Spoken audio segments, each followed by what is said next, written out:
Hi guys, welcome back to my channel. ಇವತ್ತು ನಾನು vlog ಶುರು ಮಾಡ್ತಾ ಇದ್ದೀನಿ.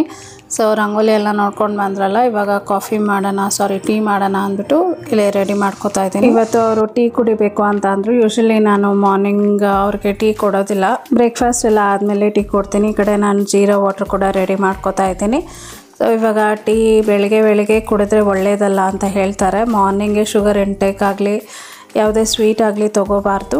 ಸೊ ಡೈರೆಕ್ಟಾಗಿ ಬ್ರೇಕ್ಫಾಸ್ಟ್ ಆದಮೇಲೆ ಬೇಕಾದರೆ ತೊಗೋಬೋದು. ಹಾಗಾಗಿ ನಾನು ಅವ್ರಿಗೆ ಜಾಸ್ತಿ ಟೀ ಪ್ರಿಫರ್ ಮಾಡಲ್ಲ. ಸಮ್ಟೈಮ್ಸ್ ವೀಕ್ಲಿ ಒನ್ಸ್ ಯಾವಾಗಾದರೂ ಕೊಡ್ತೀನಿ. ನಮ್ಮ ಯಶಿಗೂ ಅಷ್ಟೇ ಮೊದಲೆಲ್ಲ ಬೂಸ್ಟ್ ಕೊಡ್ತಾಯಿದ್ದೆ, ಇವಾಗ ಅದನ್ನೆಲ್ಲ ಸ್ಟಾಪ್ ಮಾಡಿಬಿಟ್ಟು ಬೆಲ್ಲ ಹಾಕ್ಬಿಟ್ಟು ಅರಿಶಿಣದ ಹಾಲು ಕೊಡ್ತೀನಿ. ಅಥವಾ ಯಾವುದಾದ್ರೂ ಪ್ರೋಟೀನ್ ಪೌಡ್ರು ನಾನು ಮಾಡಿರುವಂಥದ್ದು ಡ್ರೈ ಫ್ರೂಟ್ಸಲ್ಲಿ ಅದನ್ನು ಕೊಡ್ತೀನಿ. ಯಾಕಂದರೆ ನಮ್ಮ ಯಶು ಬೆಳಗ್ಗೆ ಬ್ರೇಕ್ಫಾಸ್ಟ್ ಮಾಡಿಬಿಟ್ಟು ಹೋಗೋದಿಲ್ಲ. ಸೊ ಹಂಗಾಗಿ ಹಾಲಲ್ಲಿ ಪ್ರೋಟೀನ್ ಪೌಡ್ರು ಇಂಥದ್ದೆಲ್ಲ ಮಾಡಿ ಕೊಡೋದು. ನಿಮ್ಮ ಮನೆಯಲ್ಲಿ ಮಕ್ಕಳು ಇದೇ ಥರ ಮಾಡ್ತಾರೆ ಅಂತಂದರೆ ಈ ಥರ ಡ್ರೈ ಫ್ರೂಟ್ಸಲ್ಲಿ ಪ್ರೋಟೀನ್ ಪೌಡ್ರು ಜೊತೆಗೆ ಸ್ವಲ್ಪ ಕೋಕೋ ಪೌಡ್ರ್ ಮಿಕ್ಸ್ ಮಾಡಿಕೊಟ್ರೆ ಅವರು ಆರಾಮಾಗಿ ಎಂಜಾಯ್ ಮಾಡಿ ಕುಡಿತಾರೆ. ಈ ಕಡೆ ಜೀರಾ ವಾಟರ್ ಕುಡಿಯೋಕ್ಕೆ ಮುಂಚೆ ಕೋಕೋನಟ್ ಆಯಿಲ್ನ 1 ಸ್ಪೂನ್ ತೊಗೋತಾ ಇದ್ದೀನಿ. ಇದಾದಮೇಲೆ ಹೊರಗೆ ಬಂದು ಬಾಲ್ಕನಿ ಡೋರ್ ಸ್ವಲ್ಪ ಹೊತ್ತು ತೆಗಿತಾ ಇದ್ದೀನಿ. ಈ ಕಡೆ ಸ್ಕ್ರೀನ್ನೆಲ್ಲ ತೆಗೆದ್ಬಿಟ್ಟು ಸ್ವಲ್ಪ ಜೀರಾ ವಾಟ್ರೆಲ್ಲ ಕುಡ್ದಿದ್ದಾದಮೇಲೆ ಸ್ವಲ್ಪ ಮನೆ ಕೆಲಸ ಎಲ್ಲ ಮಾಡಿಕೊಂಡು ಬ್ರೇಕ್ಫಾಸ್ಟ್ ಮಾಡ್ತೀನಿ. ನಾನು ಯೂಶ್ವಲಿ ಯಶ್ನ ಸ್ಕೂಲಿಗೆ ಕಳಿಸಿದ ಮೇಲೆ ಎಲ್ಲ ಕೆಲಸ ಸ್ಟಾರ್ಟ್ ಮಾಡೋದು, ಯಾಕಂದರೆ ಅವನಿಗೆ ಲಂಚ್ ಪ್ಯಾಕ್ ಮಾಡೋದೆಲ್ಲ ಇರುತ್ತೆ. ಸೊ ಇವತ್ತು ಸ್ಯಾಟರ್ಡೇ ಆಗಿರೋದ್ರಿಂದ ಏನೂ ಮಾಡಿಲ್ಲ ನಾನು. ಇವತ್ತೇನು ವ್ಲಾಗ್ ಇವತ್ತೇ ಶೇರ್ ಮಾಡ್ತಾ ಇದ್ದೀನಿ. ಗುಡಿಸ್ಕೊಂಡು ಬಂದು ರೂಮೆಲ್ಲ ಕ್ಲೀನ್ ಮಾಡಿದಾಗಿದೆ. ಈ ಕಡೆ ಸ್ವಲ್ಪ ಜೀರಾ ವಾಟ್ರ್ ಬಿಸಿ ಇತ್ತು ಅಂತ ಆಮೇಲೆ ಕೊಡ್ದೆ. ಇವಾಗ ಬ್ರೇಕ್ಫಾಸ್ಟ್ ಮಾಡೋಣ ಅಂದ್ಬಿಟ್ಟು ಆಲೂಗಡ್ಡೆ ಪಲ್ಯ ಮತ್ತು ರಾಗಿ ದೋಸೆ ಮಾಡ್ತಾ ಇದ್ದೀನಿ. ಅದಕ್ಕೆ ಏನೇನು ಬೇಕು ಇಂಗ್ರೀಡಿಯೆಂಟ್ಸ್ ಎಲ್ಲ ತೊಗೊಂಡು ಬಂದು ಇಟ್ಕೊಂಡೆ. ಟೊಮೆಟೊ ರಾಗಿ ದೋಸೆ ಇದಕ್ಕೆ ಮುಂಚೆ ಕೂಡ ನಿಮ್ಮ ಜೊತೆ ಶೇರ್ ಮಾಡಿದ್ದೆ. ಬಟ್ ದಿನ ಏನೇನು ಬ್ರೇಕ್ಫಾಸ್ಟ್ ಮಾಡಬೇಕು ಅಂತಲೇ ಗೊತ್ತಾಗಲ್ಲ, ಹಂಗಾಗಿ ಏನಾದರೂ ಒಂದು ಮಾಡೋದು. ಮೊದಲಿಗೆ ಆಲೂಗಡ್ಡೆ ಪಲ್ಯ ಮಾಡೋಣ ಅಂತ ಆಲೂಗಡ್ಡೆನೆಲ್ಲ ಸಿಪ್ಪೆ ತೆಗೆದ್ಬಿಟ್ಟು ಈ ಕಡೆ ಕುಕ್ಕರಲ್ಲಿ ಹಾಕಿ ಬೇಯಿಸೋಕೆ ಇಡ್ತಾಯಿದ್ದೀನಿ. ಆಮೇಲೆ ಚಾಪಿಂಗ್ ಎಲ್ಲ ಮಾಡಿಕೊಂಡೆ. ಈರುಳ್ಳಿ ಸಣ್ಣಕ್ಕೆ ಈ ಥರ ರಾಗಿ ದೋಸೆಗೆ ಮತ್ತು ಆಲೂಗಡ್ಡೆ ಪಲ್ಯಕ್ಕೆ ಎಲ್ಲ ಚಾಪಿಂಗ್ ಮಾಡಿಕೊಂಡು ರೆಡಿ ಮಾಡಿ ಇಟ್ಕೋತಾ ಇದ್ದೀನಿ. ಅವಾಗ ಹೆಲ್ದಿಯಾಗಿ ತಿನ್ನಬೇಕು ಬ್ರೇಕ್ಫಾಸ್ಟು, ಸೊ ಹೆಲ್ದಿ ಕೂಡ ಒಳ್ಳೆಯದು.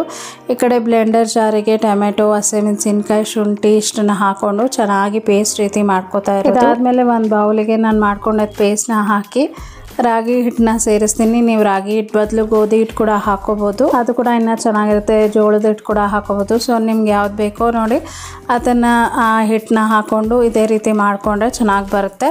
ಸೊ ನಾನು 2 ಕಪ್ಪಷ್ಟು ರಾಗಿ ಹಸಿಟ್ಟು, ಅರ್ಧ ಕಪ್ಪಷ್ಟು ರವೆ, 1 ಸಣ್ಣ ಕಪ್ಪಲ್ಲಿ ಅಕ್ಕಿ ಹಸಿಟ್ಟು ಹಾಕಿ ಉಪ್ಪು ಹಾಕ್ಬಿಟ್ಟು ಇವಾಗ ನೀರು ಹಾಕಿ ಮಿಕ್ಸ್ ಮಾಡ್ಕೋತಾ ಇದ್ದೀನಿ. ನಾವು ಯೂಶ್ವಲಿ ರವೆ ದೋಸೆ ಎಲ್ಲ ಮಾಡ್ತೀವಿ ನೋಡಿ, ಆ ಕನ್ಸಿಸ್ಟೆನ್ಸಿಯಲ್ಲಿ ಮಿಕ್ಸ್ ಮಾಡಿಕೊಂಡ್ರೆ ರಾಗಿ ದೋಸೆ ಚೆನ್ನಾಗಿ ತೆಳ್ಳು ಕೂಡ ಬರುತ್ತೆ. ನಿಮಗೆ ದಪ್ಪ ಬೇಕಂದರೆ ದಪ್ಪ ಕೂಡ ಮಾಡ್ಕೋಬೋದು. ಸೊ ನಾನು ತೆಳ್ಳಗೆ ಪ್ರಿಫರ್ ಮಾಡ್ತೀನಿ. ಯೂಶ್ವಲಿ ರವೆ ದೋಸೆ ಮಾಡ್ತೀವಲ್ಲ ಆ ಥರ ಮಾಡಿದರೆ ಚೆನ್ನಾಗಿರುತ್ತೆ ಅಂದ್ಬಿಟ್ಟು ಆ ಥರ ಮಾಡ್ತಾಯಿದ್ದೀನಿ. ಈ ಕಡೆ ಆಲೂಗಡ್ಡೆ ಪಲ್ಯ ಮಾಡೋದಕ್ಕೆ ಸ್ವಲ್ಪ ಎಣ್ಣೆ, ಸಾಸಿವೆ, ಜೀರಿಗೆ, ಉದ್ದಿನಬೇಳೆ, ಕಡಲೆಬೇಳೆ ಇಷ್ಟನ್ನೆಲ್ಲ ಹಾಕ್ಕೊಂಡು ಚೆನ್ನಾಗಿ ಫ್ರೈ ಮಾಡ್ಕೊತೀನಿ. ಇದಾದಮೇಲೆ ಸ್ವಲ್ಪ ಕರ್ಬೇವಿನ ಸೊಪ್ಪು ಕೂಡ ಹಾಕಿ ಫ್ರೈ ಮಾಡ್ಕೊತೀನಿ. ಸೊ ಎಲ್ಲರಿಗೂ ಗೊತ್ತಿರೋದೇ ಆಲೂಗಡ್ಡೆ ಪಲ್ಯ ಹೇಗೆ ಮಾಡೋದು ಅಂತ. ಯಾರಿಗೆ ಗೊತ್ತಿಲ್ಲ ನೋಡಿ ಅವರಿಗೆ ಅಂತಲೇ ಎಕ್ಸ್ಪ್ಲೇನ್ ಮಾಡ್ತಾ ಇರೋದು. ಸೊ ಇವಾಗ ಕರ್ಬೇವಿನ ಸೊಪ್ಪು ಹಾಕಿ ಒಂದು ಸ್ವಲ್ಪ ಫ್ರೈ ಮಾಡಿಕೊಂಡ್ರೆ ನೆಕ್ಸ್ಟು ಹಸಿಮೆಣಸಿನ್ಕಾಯಿ, ಈರುಳ್ಳಿನೆಲ್ಲ ಹಾಕಿ ಚೆನ್ನಾಗಿ ಫ್ರೈ ಮಾಡ್ಬೋದು. ಸೊ ಆಲೂಗಡ್ಡೆ ಪಲ್ಯ ಯಾಕೆ ಪ್ರಿಫರ್ ಮಾಡೋದು ಅಂದರೆ ಸೊ ನಮ್ಮ ಎಷ್ಟು ಕೂಡ ತಿಂತಾನೆ ಅಂದ್ಬಿಟ್ಟು ಅವನಿಗೆ ಅಂತಲೇ ಜಾಸ್ತಿ ನಾನು ಆಲೂಗಡ್ಡೆ ಪ್ರಿಫರ್ ಮಾಡೋದು. ನಾವು ಏನೇ ಮಾಡಿ ಎಷ್ಟೇ ಮಾಡಿ ಮಕ್ಕಳು ತಿಂದಿಲ್ಲ ಅಂದರೆ ಬೇಜಾರಾಗುತ್ತಲ್ವ. ಸೊ ಹಂಗಾಗಿ ಅವ್ರಿಗೇನು ಇಷ್ಟನೋ ಹೇಗೆ ಇಷ್ಟನೋ ಆ ರೀತಿ ಮಾಡೋದು. ಇವಾಗ ಇದಕ್ಕೆ ಸ್ವಲ್ಪ ಉಪ್ಪು, ಅರಿಶಿನ ಪುಡಿ ಕೂಡ ಹಾಕ್ಬಿಟ್ಟು ಚೆನ್ನಾಗಿ ಫ್ರೈ ಮಾಡ್ಕೊತೀನಿ. ಆಲೂಗಡ್ಡೆ ಆಲ್ರೆಡಿ ಬೇಯಿಸಿದೆ ಅಲ್ಲ, ಅದನ್ನೆಲ್ಲ ಸ್ಮ್ಯಾಶ್ ಮಾಡಿ ರೆಡಿ ಮಾಡ್ಕೋತೀನಿ. ಆಲೂಗಡ್ಡೆ ನಾನು ಸಿಪ್ಪೆ ತೆಗೆದೇ ಹಾಕ್ತೀನಿ, ಯಾಕಂದರೆ ಸ್ಮ್ಯಾಶ್ ಮಾಡೋಕ್ಕೆ ಈಸಿ ಆಗುತ್ತೆ ಅಂದ್ಬಿಟ್ಟು. ನೋಡಿ ಇವಾಗ ಸ್ಮ್ಯಾಶರಲ್ಲಿ ಸ್ಮ್ಯಾಶ್ ಮಾಡಿದೆ. ಇವಾಗ ಆಲೂಗಡ್ಡೆನೆಲ್ಲ ಹಾಕ್ಬಿಟ್ಟು ಒಂದು ಸತಿ ಮಿಕ್ಸ್ ಮಾಡಿ ಸ್ವಲ್ಪ ನೀರು ಹಾಕ್ತೀನಿ. ತುಂಬ ಗಟ್ಟಿಯಾದರೆ ಉಪ್ಪು ಅದೆಲ್ಲ ಚೆನ್ನಾಗಿ ಹಿಡಿಯಲ್ಲ, ಹಾಗಾಗಿ ಸ್ವಲ್ಪ ನೀರು, ಕೊತ್ತಂಬರಿ ಸೊಪ್ಪು ಹಾಕಿ ಈ ಕಡೆ ಫೈನಲಾಗಿ ಆಲೂಗಡ್ಡೆ ಪಲ್ಯ ಕೂಡ ರೆಡಿ ಆಗಿದೆ. ಸೊ ಇದಾದಮೇಲೆ ದೋಸೆ ಕೂಡ ಮಾಡ್ಕೋತೀನಿ. ಸೊ ನಾನು ಯೂಶ್ವಲಿ ಪ್ಯಾನ್ ಕೇಕ್ ಎಲ್ಲ ಮಾಡ್ತಾಯಿದ್ದೆ. ಸೊ ಪ್ಯಾನ್ ಕೇಕ್ ಬೇಡ ದೋಸೆ ಥರ ಮಾಡು ಅಂತಂದರು ನಮ್ಮ ಯಜಮಾನರು, ಹಾಗಾಗಿ ಈ ಕಡೆ ದೋಸೆ ಮಾಡ್ತಾಯಿದ್ದೀನಿ.